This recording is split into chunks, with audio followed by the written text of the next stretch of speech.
Hello guys, welcome back to our channel. Aro moi hope ase moila views kan apne sabi bhal thakibo. Aro aji to gospel gana logore ahi ase de.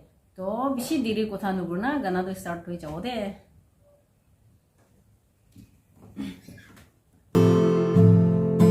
Jesu alam new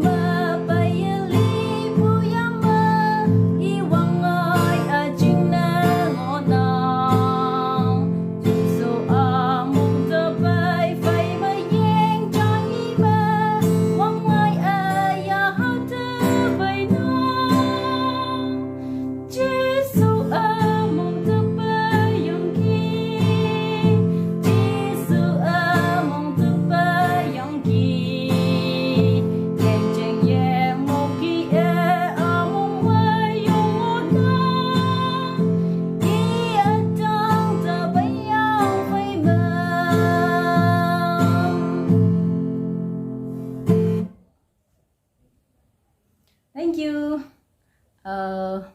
Next video do parishi gule mugi request ahakan nishna aro request gura nishna moi madustila gana lugina ahibo karne pratna de motot kori dibi de to achila video do iman de khatam korbo